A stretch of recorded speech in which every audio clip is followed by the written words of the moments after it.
오늘 하나님께서 우리에게 주시는 말씀은 열왕기하 21장 1절부터 9절의 말씀입니다. 열왕기하 21장 1절에서 9절 말씀입니다.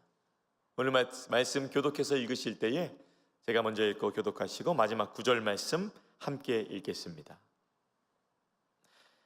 므낫세가 왕이 될 때에 나이가 12세라. 예루살렘에서 55년간 다스리니라. 그의 어머니의 이름은 헵시바더라.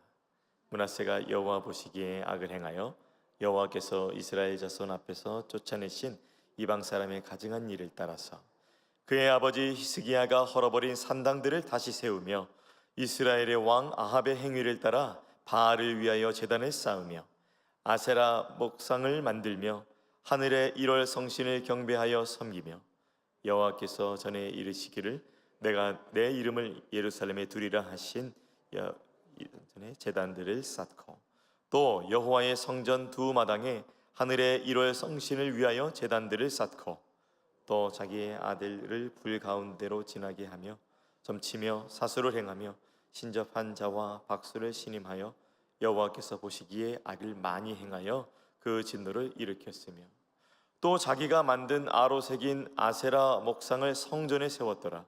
옛적에 여호와께서 이 성전에 대하여 다윗과 그의 아들 솔로몬에게 이르시기를 내가 이스라엘의 모든 지파 중에서 택한 이 성전과 예루살렘에 내 이름을 영원히 둘지라.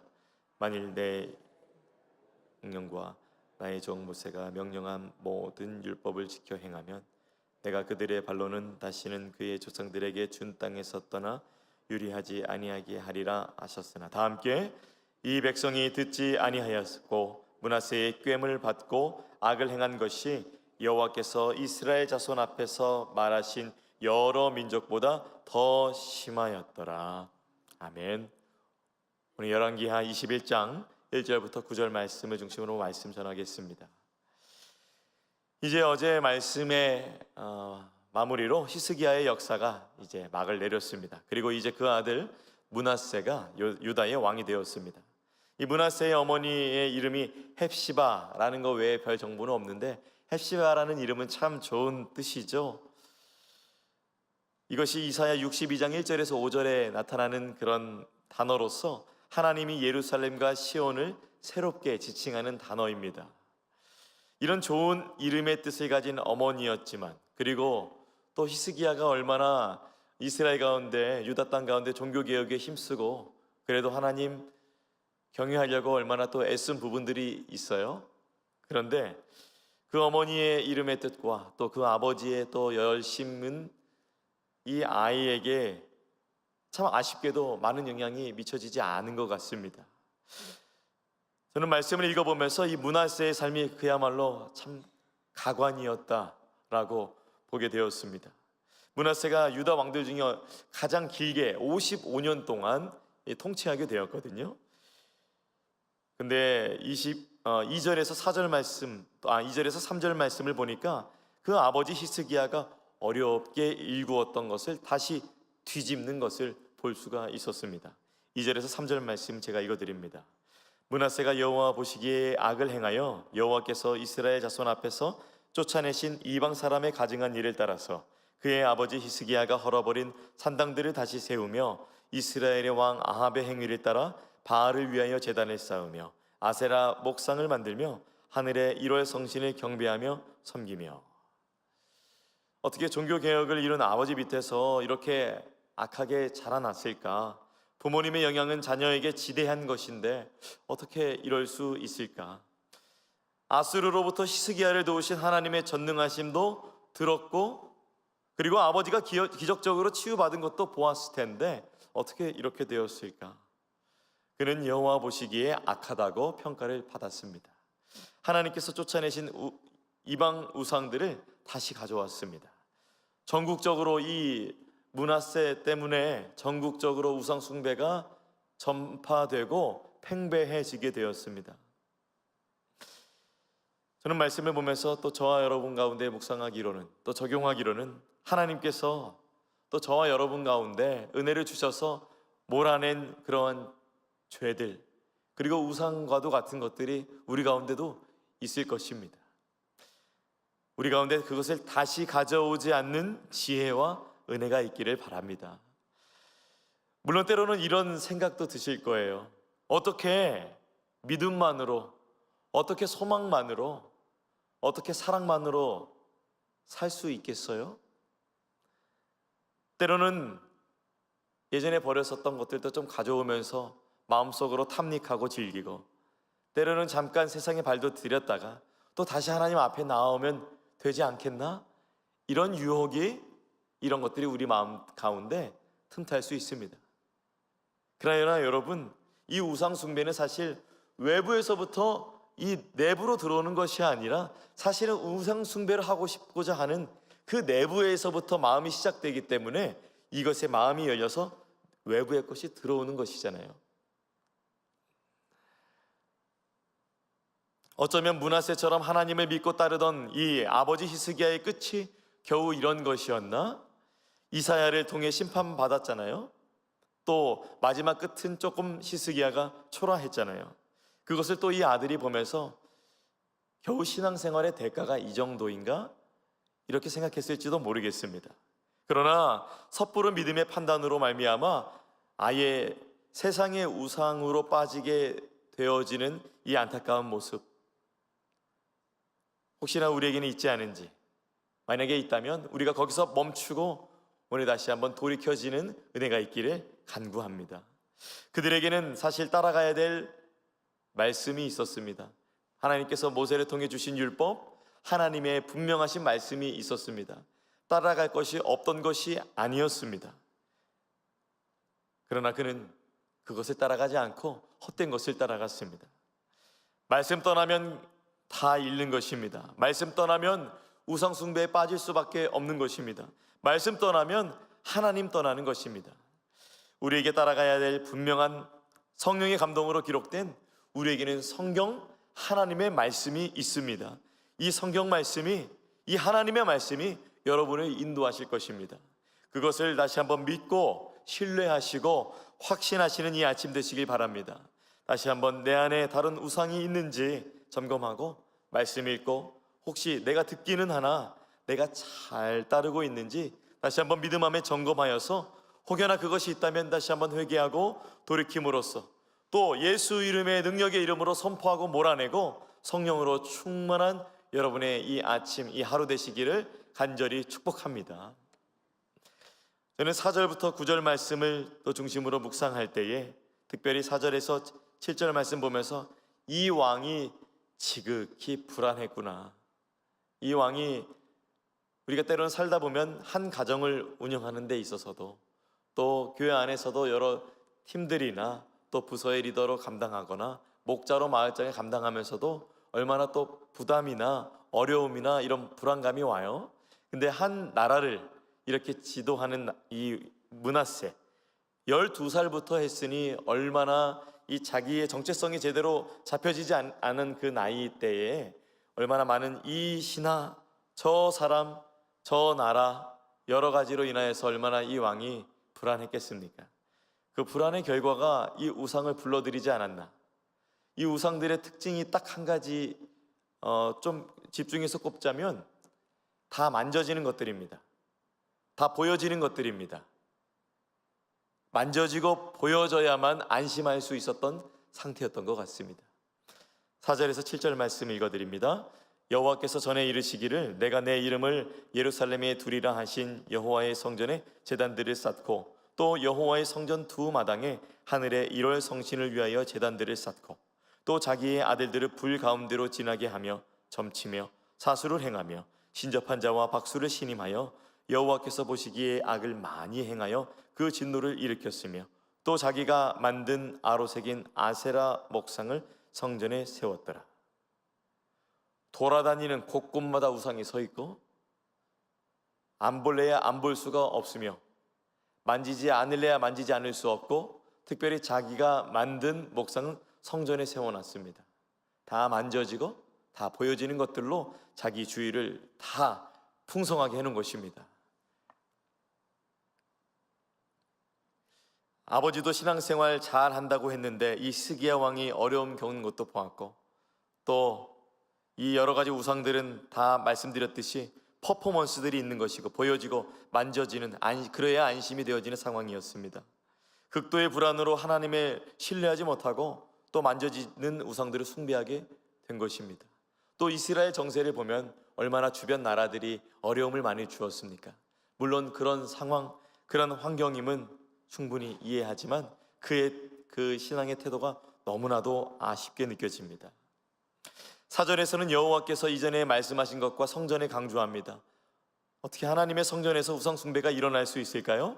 또 성전 마당에는 이방 제단들이 세워졌고 모세가 율법으로, 또 하나님께서 모세의 율법으로 주신 금지한 1월 성신을 섬겼습니다. 또 6절에는 자신의 아들을 불 가운데로 지나가게 하고 또 점치고 사수를 행했습니다. 신접한 자들이 마당을 드나들고 박수들을 신임하였습니다. 그가 악을 많이 행했고 하나님의 진노가 올라오게 되었던 것입니다. 어떻게 또 그래도 읽어놨던 믿음의 유산이었습니까?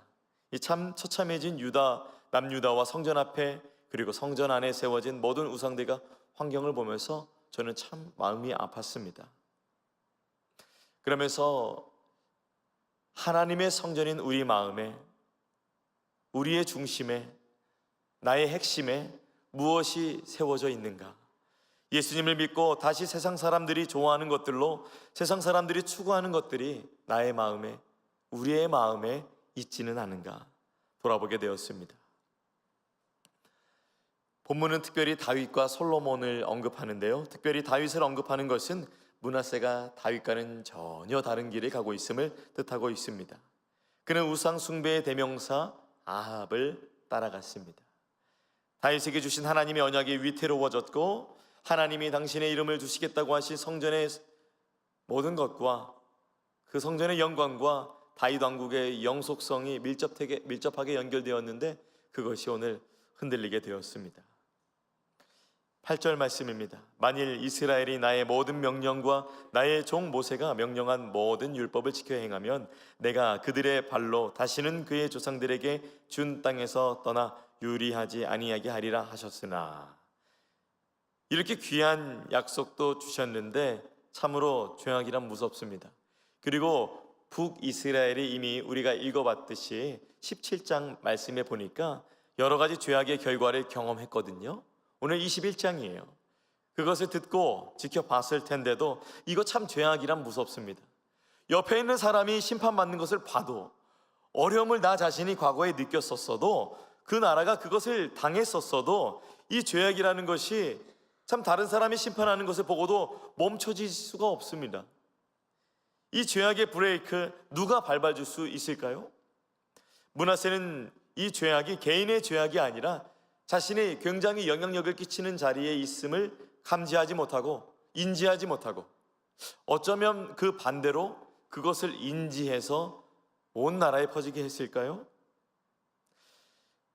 그의 죄악은 백성들의 죄악으로 퍼졌고 이방 민족들의 죄악보다 더 심하다고 기록되었습니다. 남유다 이제 희망이 보이지 않습니다. 신앙생활이란 무엇일까요?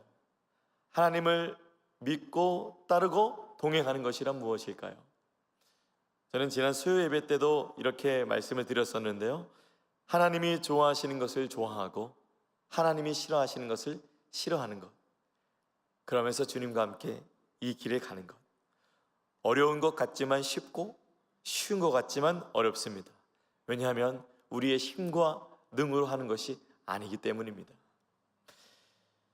하나님의 말씀이 진리임을 믿고 성령의 인도하심이 우리 가운데 충만해야 가능한 줄 믿습니다.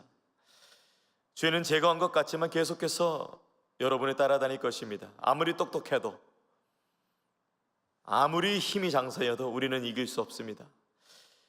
오직 이길 수 있는 힘은 우리를 구원하시고 승리하신 예수 그리스도의 이름, 그 능력만이 이기게 하며 나아갈 수 있게 됨을 믿으시기 바랍니다.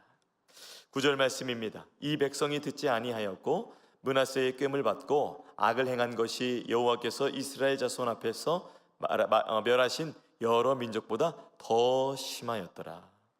므낫세는 자신의 영향력 있는 위치를 망각하고 서로가 신앙 공동체로서 연결되어 있는 것도 인지하지 못한 채 모든 백성들을 우상 숭배에 빠지고 꾀었다는 평가를 받았습니다.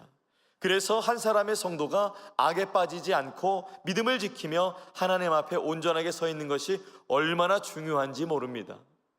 여러분의 신앙생활은 여러분 혼자만의 신앙생활이 아니라 여러분 옆에 가족에게, 또 여러분 옆에 목장에게, 또 우리 교회 가운데에 연결되어 있는 아주 중요한 것입니다. 우리는 그리스도의 몸으로서 각 지체가 연결되어 있습니다. 여러분, 우리는 주님의 몸된 교회고 서로 연결된 형제요 자매입니다. 고린도전서 12장 27절 말씀은 이렇게 말씀합니다. 너희는 그리스도의 몸이요 지체의 각 부분이라. 그리고 저와 여러분은 또한 우리가 영향력을 끼치는 자리에 있다면, 가정에서, 직장에서, 교회에서 그러한 역할을 감당하시는 분들일수록 하나님 앞에 여러분의 믿음이 더욱 견고하게 서서 주 안에서 그리스도의 향기가 되어지고 주 안에서 그리스도의 편지가 되어져서 승리할 수 있는 하나님의 도우심을 누리는 여러분이 되시기를 바랍니다. 우리가 성격대로 하지 아니하고 성경대로 할 때에 모든 것을 승리할 줄로 믿습니다. 저도 말씀을 묵상하면서 저에게 적용해 봤어요. 한 가정의 남편으로서 영향력이 있더라고요. 한 가정의 아빠로서, 아버지로서 영향력이 있는 자리에 있더라고요. 또 한 부모님의 자녀로서 제가 영향력이 있는 자리에 있더라고요. 그리고 교회에서 저도 성도로서, 목사로서 다시 한번 그러한 자리에 있음을 하나님께서 말씀을 통해 깨닫게 하셔서 다시 한번 믿음으로 저도 결단해 보게 되었습니다. 사랑하는 여러분, 새벽기도 기도회 후에 우리는 각자의 영역으로 흩어져 삶을 살아갈 것입니다. 그러나 우리는 주 안에서 연결된 교회입니다. 나의 믿음의 굳건함은 서로에게 영적 시너지를 주고 힘이 됩니다. 그러니 오늘 하루도 여러분 모두 주 안에서 믿음 굳건하게 지키면서 주님 따라가시는 귀한 하루 되시기를 예수님의 이름으로 축복합니다. 기도하겠습니다. 하나님, 므낫세의 길을 보면서 우리 자신을 돌아봅니다.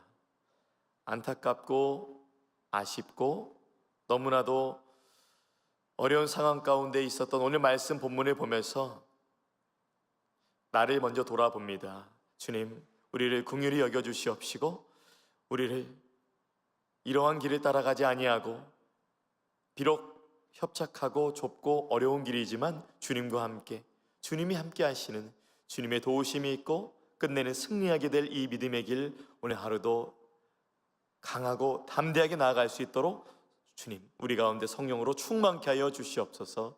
특별히 이 아침에 주님의 은혜와 말씀을 사모하고 나온 모든 주의 귀한 백성들에게 은혜를 더하여 주시옵시고, 주님께서 이 믿음의 길, 믿음의 또한 영향력이 있는 자리에 있는 분들일수록 또한 주님께서 이 자리 잘 감당할 수 있도록 은혜를 더하여 주시옵소서. 하나님, 다시 한번 생각하기로는 우리 북미 원주민 단기 선교팀 돌아오는 길까지 믿음 잘 지키고 하나님 안에 주께 영광 올려드리는 귀한 팀 될 수 있도록 주님께서 안전과 건강과 주님 믿음 지켜 주시옵소서. 모든 것을 주님께 의탁드리며 귀하신 예수님의 이름으로 기도합니다. 아멘. 하늘에 계신 우리 아버지여, 이름이 거룩히 여김을 받으시오며 나라가 임하시오며 뜻이 하늘에서 이루어진 것 같이 땅에서도 이루어지이다. 오늘 우리에게 일용할 양식을 주시옵고 우리가 우리에게 죄 지은 자를 사하여 준 것 같이 우리 죄를 사하여 주시옵고 우리를 시험에 들게 하지 마시옵고 다만 악에서 구하시옵소서. 나라와 권세와 영광이 아버지께 영원히 있사옵나이다. 아멘. 각자의 기도의 제목으로 기도하시겠습니다.